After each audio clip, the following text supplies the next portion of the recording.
اگرچہ بعض، میں نے شروع میں کہا، بعض لوگ مریض کو، سخت مریض کو ایسی ادویات جو مجبوری بن جائے اس کی گنجائش اور اجازت دیتے ہیں. محتاط علماء تو اس میں بھی بہت ساری چیزیں پہلے بیان کرتے ہیں، لیکن اس نے کہا جی میرا نشہ دینا ہے شفا کے لیے. حضرت ام سلمہ کہتی ہے میرے نبی پاک نے میری طرف دیکھا، میری طرف. تو میں نے کہا یا رسول اللہ آپ کیا فرمانا چاہ رہے ہیں؟ تو نبی پاک نے فرمایا ام سلمہ کبھی ناپاک چیز میں بھی شفا ہوئی ہے، کبھی ناپاک چیز میں بھی، کبھی شراب اور خمر میں بھی شفا ہو سکتی ہے. شفا رب کریم نے رکھی ہے پر شہد کے اندر رکھی ہوئی ہے، شفا اللہ نے رکھی ہے قرآن مجید میں رکھی ہوئی ہے. تو اس میں بھی کبھی یہ حضور نے بیان کیا ہے کہ اس کے اندر شفا ہو سکتی ہے. تو امت کتنی دلیری کرتی ہے جو یہ مشورے دیتی ہے کہ اس کے اندر نشہ ہے، شراب ہے، تو کھانسی چلی جائے گی تو فلانی بیماری چلی جائے گی. نہ آؤ ان چیزوں پہ، نہ اپنے ایمان کو خرابی دو، اور نہ ایسی باتیں کرو جس سے کہ ڈائریکٹ رسول اللہ صلی اللہ علیہ وسلم کے واضح ارشادات کی مخالفت ہو. میرے نبی پاک صلی اللہ علیہ وسلم نے فرمایا. اور پھر کچھ لوگ کہتے ہیں تھوڑی پی ہے جی. اب تو میں تجزیے میں پڑھ رہا تھا کہ ایسی شراب ایجاد ہو گئی ہے، لوگ شراب پیتے ہیں اور وہ مست بھی رہتے ہیں، کار بھی چلاتے رہتے ہیں. کہتے ہیں جی نہیں ہمارا ذہن معاف نہیں ہوا تو یہ والی صحیح ہے، نشہ نہیں لاتی. میرے نبی پاک صلی اللہ علیہ وسلم نے فرمایا جس چیز کی تھوڑی مقدار، زیادہ مقدار حرام ہے اس چیز کی تھوڑی مقدار بھی حرام ہے. جس کی زیادہ مقدار حرام ہے اس کی تھوڑی بھی. تو خمر اور شراب اگر فل پینا جائز نہیں تو تھوڑی پینا بھی جائز. یہ حرام ہے اور حرام تھی اور قیامت تک حرام ہی رہے گی. میرے نبی پاک صلی اللہ علیہ وسلم نے منع کیا اور حضور نے اظہار ناپسندیدگی فرمایا. فرمایا 40 دن تو عبادت ہی قبول نہیں ہوتی شراب پینے والے جب تک سچی توبہ نہ کرے. ایک دن صحابہ بیٹھے تھے سارے، حضرت ابوبکر صدیق بھی تھے، فاروق اعظم بھی تھے، عثمان غنی بھی تھے، ڈھیر ساری تعداد تھی صحابہ کی، سارے تشریف فرما تھے. حضرت عبداللہ ابن عمر رضی اللہ تعالیٰ عنہ حدیث کے راوی ہیں اور مستدرک للحاکم کے اندر، ابن حبان کے اندر یہ روایت موجود ہے. فرماتے صحابہ نہ بات کر رہے تھے اور بات یہ کر رہے تھے کہ یار لوگوں کو گناہوں سے کیسے روکا جائے، لوگوں کو گناہوں سے گفتگو. صحابہ یہ کر رہے تھے. عبداللہ ابن عمر کہتے ہیں بیٹھے تھے اور جو گفتگو کر رہے تھے کہ گناہوں سے پلاننگ یہ ہوتی تھی. ان کی جو محفلیں ہوتی تھی نا بیٹھ کے، وہ خوش گپیاں نہیں ہوتی تھی بلکہ وہ تبلیغ کی، جد و جہد کی، لوگوں کو برائی سے منع کرنے کے لیے بیٹھتے تھے، اس پر منصوبہ بندی کرتے تھے، پلان کرتے تھے، آگے ترتیب دیتے تھے. گفتگو ہو رہی تھی تو اب آپس میں بات ہونے لگی کہ کون سا گناہ زیادہ برا ہے جس پر سب سے پہلے کام کیا جائے. تو دور ایک صحابی بیٹھے تھے، ان کا نام تھا عبداللہ ابن عمر. ایک عبداللہ بن عمر ہے اور ایک عبداللہ ابن عمر ہے. حضرت عبداللہ ابن عمر دور بیٹھے تھے، بڑے سمجھدار سیانے باریک بین آدمی تھے.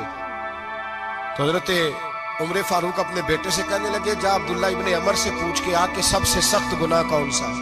توجہ ہے میرے بھائیوں، ادھر دیکھیے گا میری جانب، پوچھ کے آ کہ سخت گناہ کون سا ہے. عبداللہ بن عمر رضی اللہ تعالیٰ عنہ کی خدمت میں جب عبداللہ ابن عمر گئے تو جا کے کہنے لگے کہ صحابہ پوچھتے ہیں کہ آپ نے زیادہ وقت گزارا ہے نبی رحمت صلی اللہ علیہ وسلم کے پاس، تو بتلائیے برا گناہ کون سا ہے، سب سے سخت گناہ، تاکہ سب سے پہلے اس پر پابندی لگائی جائے، اس پر محنت کی جائے. تو حضرت عبداللہ ابن عمر کہنے لگے صحابہ کو جا کے بتا دو کہ سب سے برا گناہ شراب پینا ہے، سب سے برا گناہ، اور یہ ام الخبائث ہے، برائیوں کی جڑ ہے، گناہوں کی ماں ہے، یہ بنیاد ہے، باقی گناہ اسی سے شروع ہوتے ہیں.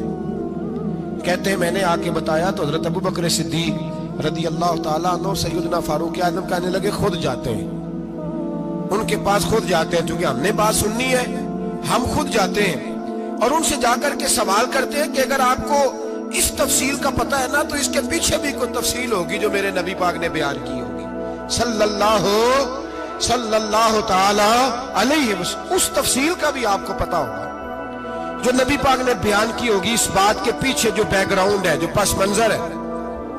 فرماتے ہیں کہ ہم اٹھے، عبداللہ ابن عمر کے پاس گئے، ان سے جا کے پوچھا کہ جناب آپ نے یہ تو فرمایا ہے شراب ام الخبائث ہے، تو اس کے پیچھے پس منظر کیا ہے؟ تو عبداللہ ابن عمر کہنے لگے یہ میں نے اپنے پاس سے نہیں کہا، یہ میں نے نبی پاک سے سنا ہوا ہے. حضور سید عالم صلی اللہ علیہ وسلم بیٹھے تھے تو حضور نے فرمایا شراب، یہ نشہ، یہ برائیوں کی ماں ہے۔ اور پھر حضور نے ایک مثال بیان فرمائی۔ نبی رحمت علیہ السلام نے فرمایا بنی اسرائیل کا ایک واقعہ ہے۔ ایک خوبصورت جوان تھا، ایک عورت کا دل آ گیا اس پر۔ یہ یاد رکھ لیں، ہم لڑکوں کو منع کرتے رہتے ہیں، لیکن ہمیں گھر کی بچیوں پر بھی توجہ دینی ہوگی، ہمیں ان کے فون پر بھی نگرانی کرنی ہوگی، ہمیں وہاں بھی غور کرنا ہوگا، اس لیے کہ اگر کوئی بچی گنجائش نہ دے تو میرا خیال ہے کہ لڑکا جرت کرنے کی طاقت نہیں رکھتا۔ تو وہاں بھی ان کی اماں سے کہے کہ پابندی لگائے، بچی کسی کا موبائل لے کر کے کہیں اس کو استعمال تو نہیں کر رہی، اس پودے پر بھی توجہ دے، درخت بننے سے پہلے اس کی بھی نگرانی کرے، یہ بھی بڑا ضروری کام ہے۔ عورت کا دل آ گیا تو نبی پاک علیہ الصلوۃ والسلام فرماتے اس نے کوئی بہانہ لگایا، کسی کو کہا کہ اس نوجوان کو بلا کے لاؤ، اس کو کہو کہ ہم نے کوئی گواہی لینی ہے تجھ سے۔ وہ نوجوان آیا، ایک کمرے میں داخل ہوا تو اگلے کمرے میں لے گئے، وہاں داخل ہوا تو اس سے اگلے کمرے میں لے گئی، وہ داخل ہوا تو اسی طرح 7 مکفل کمروں میں لے گئی۔ میرے کریم رسول میرے محبوب پاک علیہ السلام فرماتے صحابہ کو سمجھا رہے ہیں میٹھے لب و لہجے میں، فرماتے جب سب سے پچھلے کمرے میں لے گئی تو ایک لڑکا بندھا ہوا تھا وہاں رسیوں سے، شراب کا پیالہ پڑا ہوا تھا۔ وہ بی بی کہنے لگی کوئی گواہی شواہی نہیں لینی، تجھے اس لیے بلایا ہے کہ تیرے اوپر دل آ گیا ہے، اب میرے ساتھ منہ کالا کر۔ تو وہ جوان کہنے لگا نہیں، میں نے اپنے نفس کو پاک رکھا ہوا ہے، میری نظر بھی پاک ہے، دل بھی پاک ہے، اور اس کی برکت یہ ہے کہ رب نے میری روح کو بھی پاک رکھا ہوا ہے، تو میں یہ حرکت نہیں کر سکتا۔ پاک لوگ پلید کاموں کی جانب توجہ نہیں کرتے، میں یہ حرکت نہیں کر سکتا۔ اقبال نے اپنے بیٹے کو دعا دی تھی، اس نے کہا تھا حیا باقی نہیں ہے زمانے کی آنکھ میں، خدا کرے کہ رہے تیری جوانی بے داغ، خدا کرے کہ رہے تیری جوانی بے داغ۔ کہا میرے ساتھ منہ کالا کر، اس نے کہا میں نہیں کرتا۔ کہنے لگی چل پھر اس کو قتل کر، اس کو میں نے باندھا ہوا۔ اس نے کہا میں قتل کیوں کروں، میری کیا دشمنی ہے؟ کہا پھر شراب پیو، کہا میں شراب بھی نہیں پیتا۔ تو کہنے لگی اب تو میں نے تجھے اپنے چنگل میں پھانس لیا ہے، اب تو یہاں سے بچ کے جا نہیں سکتا، اور اگر تو باہر جائے گا تو میں شور کروں گی، لوگ جمع کروں گی، اس نے میری عزت آبرو پہ ہاتھ ڈالا ہے، تو بچ تو نہیں سکتا، ایک کام تو کرنا پڑے گا۔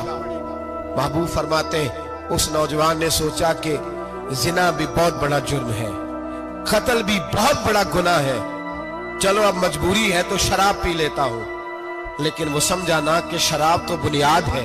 اس نے ایک پیالہ جو پیا، کہنے لگا ایک اور دے دو، دوسرا پیا تو کہنے لگا ایک اور دے دو، اب 3 پیالے 3 بوتلیں شراب جو پی چکا تو خماری چڑھ گئی۔ اب اس عورت کے قریب جانے لگا کہ میں تیرے ساتھ زنا کروں گا۔ اس نے کہا جب تک میں قریب نہیں آنے دوں گی جب تک تو اسے قتل نہ کرے۔ اس نے اسے قتل بھی کیا، زنا بھی کیا۔ تو محبوب فرمانے لگے یہ قتل اور زنا جو ہوا ہے تو یہ شراب کی وجہ سے ہوا ہے، گویا شراب وہ جرم ہے جو قتل بھی کرائے گی، جو زنا بھی کرائے گی۔ اور اگر آپ نشئی کو دیکھیں، اگر آپ شرابی کو دیکھیں تو کیا وہ ڈکیتیاں نہیں کرتا پھرتا، وہ چوریاں نہیں کرتا، وہ اپنی ہی ماں کا زیور نہیں بیچ آتا، وہ اپنی ہی بہن کا پڑا ہوا جہیز نہیں بیچ آتا، وہ اپنے ہی گھر میں ڈاکے نہیں ڈالتا، وہ اللہ کے گھر مسجد میں آ کر کے چوری نہیں کرتا، وہ صرف اس لیے کرتا ہے کہ یہ نشہ، یہ شراب، یہ ماں ہے گناہوں کی، یہ جڑ ہے۔ ملت کے لوگوں یاد رکھو، اس امت، اس پاکستان کے ساتھ جہاں بہت سارے ظلم ہوئے، وہاں بڑا ظلم یہ ہے کہ بہت بڑا طبقہ جوانوں کا نشے کا عادی ہے۔ وہ نشہ انہیں عشق مجازی اور عورتوں کے عشق کی جانب لا رہا ہے، وہ نشہ چوریاں کرا رہا ہے، قتل کرا رہا ہے، ڈکیتیاں کرا رہا ہے۔ بہت بڑے ظالموں نے بہت بڑے ہاؤس بنائے ہوئے ہیں جن کے اندر شراب فراہم کی جاتی ہے، نشہ دیا جاتا ہے۔ میں نے تو ایسے ایسے لفظ سنے کہ الیکشن کے دنوں میں ووٹ لینے کی خاطر سیاستدان انہیں نشہ فراہم کرتے ہیں، انہیں باندھ کے رکھتے ہیں، روز تمہیں پڑیا ملے گی، ووٹ ہمیں